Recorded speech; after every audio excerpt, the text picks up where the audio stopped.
Good day, everyone. We are the Group 4, and this is the continuation of our topic. And ito po yung last topic na dapat naming i-discuss.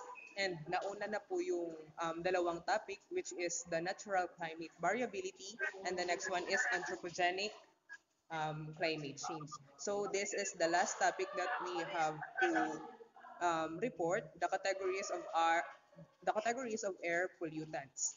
So together with Miss Karen, siya po yung mag-uunang mag-discuss. So Miss Karen. Okay, thank you. So, first is, what are air pollutants? When we say air pollutants, it is a substance in the air that cause harm to humans, animals, plants, and the environment. It can be produced by natural process or human activities. Ibig sabihin, ito daw po yung nagkukos ng harm para sa mga animals, sa plants, and sa ating environment. So, talakayin natin kung ano-ano nga ba yung nagkukos sa atin ng harm. So, next slide please. We have two main categories. We have primary pollutants and the next one is secondary pollutants.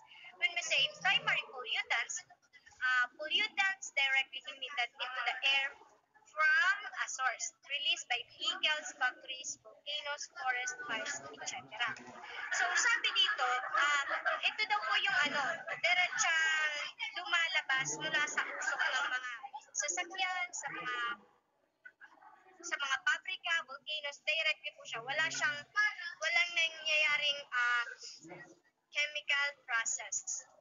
Okay, so here's the example of primary pollutants. The first one is carbon monoxide. Carbon monoxide is from car engines and incomplete fuel combustion. It is dangerous because it reduces oxygen in the blood. So, ito po yung yung usok na nanggagaling sa mga sasakyan or sa pagsusunog ng mga fossil fuels. Next is nitrogen oxides. Ito naman is from vehicles and power plants contribute to smog. Ito galing to sa exhaust na yung sa mga sasakyan sa pabrika na nakakasama siya sa mga hangin. Next is sulfur dioxide from volcanic eruptions and burning coal causes acid rain. So ito naman daw sa sulfur dioxide karaniwang nanggagaling sa pagsusunog ng coal, oil na and then next is yung particulate matter, dust, smoke, soot, and then can enter lungs and causes respiratory disease. Ito, nagiging dahilan to, isa to sa dahilan na nagtitrigger sa mga may sakit sa respiratory system, kagaya nung sa mga may asthma. Next is volatile organic compound. So dito, from paint, fumes, gasoline, industrial chemicals react to form ground level ozone. So dito naman sa volatile organic compounds, ito yung sa mga nanggagaling naman siya sa yung air pollutant guys, nanggagaling siya sa mga pintura or sa solvent, yung sa gasolina na nakakalason din. Next is para naman sa secondary pollutants. Ito yung anong tawag doon? Pollution na hindi siya directly inilalabas mula doon sa halimbawa yung sa pabrika, hindi siya directly na napupunta din sa atmosphere. So, ang example niya is yung ground level ozone or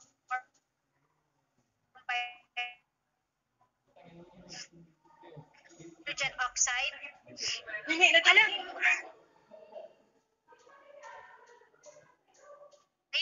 Monoxide and nitrogen oxide react with water vapor, damages of oil. Damages soil, lakes, buildings, and crops. The mixture of pollutants form under sunlight, so nabubuo siya through sunlight. And then secondary particulates form from chemical reaction of gases like sulfur dioxide and nitrogen oxide. So, dito nabubuo siya mula sa combination ng sulfur dioxide and nitrogen oxide. Yan yung sa secondary pollutants. So, yun lamang po. And next is criteria versus hazardous air pollutants para kay Mr. Geraldo. So ayun, good afternoon po ulit. So I'm going to discuss the criteria versus hazardous air pollutants. So the criteria air pollutants, or the CAPS, is regulated by environmental agencies. These agencies like EPA, or Department of Environment of Natural Resources. These criteria air pollutants, these are the common pollutants that are widely in the air and are regulated. Gerald, wait lang. I-ano ko lang. I-volume ko lang. Ay, okay na?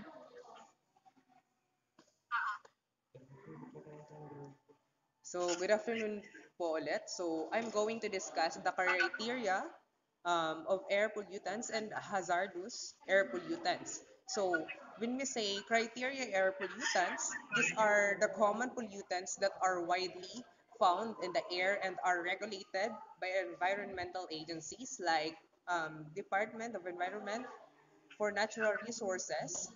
This includes CO, sulfur dioxide, um, nitrogen oxide, and O3, particulate matter or PM, and lead. These pollutants mainly come from vehicles, factories, and burning fuels, and they affect air quality and can cause smog and respiratory problems. So yung criteria air pollutants po pala, that includes CO, sulfur oxide, nitrogen oxide, and O3, is the particulate matter and lead ay nanggagaling po sa vehicles and factories and burning fuels. So, while the hazardous air pollutants, or HAPS, are more dangerous because they are toxic even in small amounts. So, example of this is benzene, mercury, and dioxins. These pollutants can cause serious health problems such as cancer, nerve damage, and birth defects. They usually come from industrial processes, chemical plants, and burning waste. So, next slide po. Next slide, please. Wait po, ayaw niyo mag-next.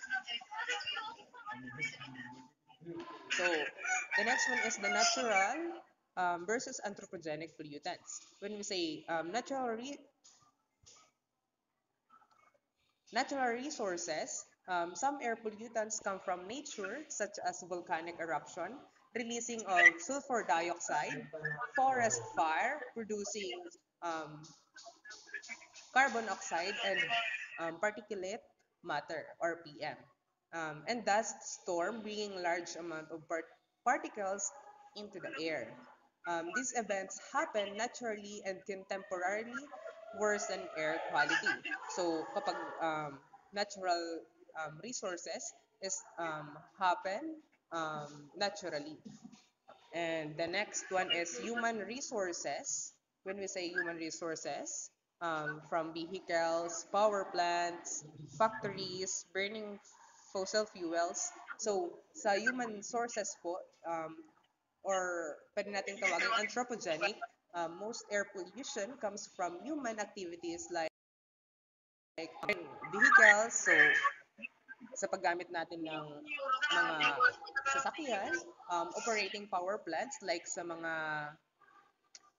factories, ganun, burning fossil fuels para makaproduce tayo ng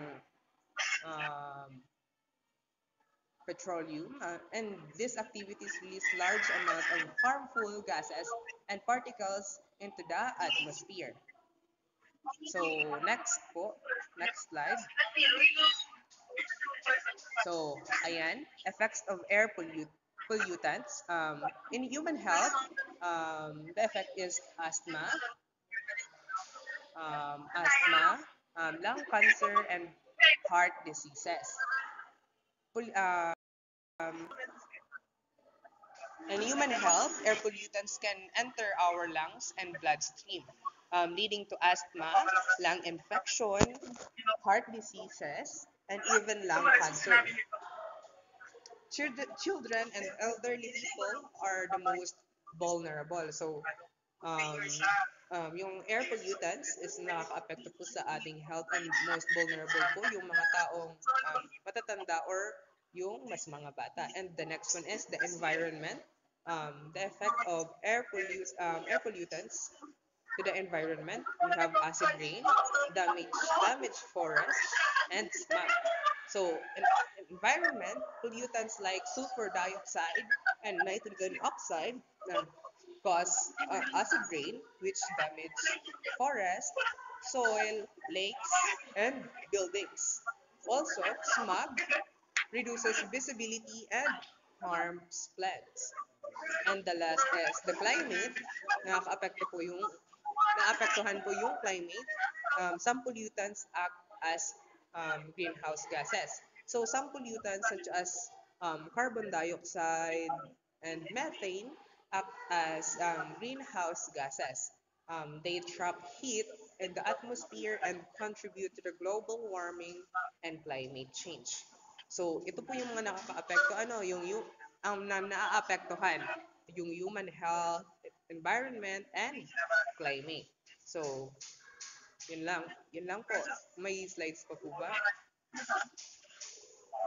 Yan. So, thank you po. And yun lang po yung natitirang topic namin. We have 3 topics na natapos. Yung natural climate variability, anthropogenic climate change, and the last is ito yung topic na ito. So, yun lamang po, together with Miss Karen. Maraming salamat po.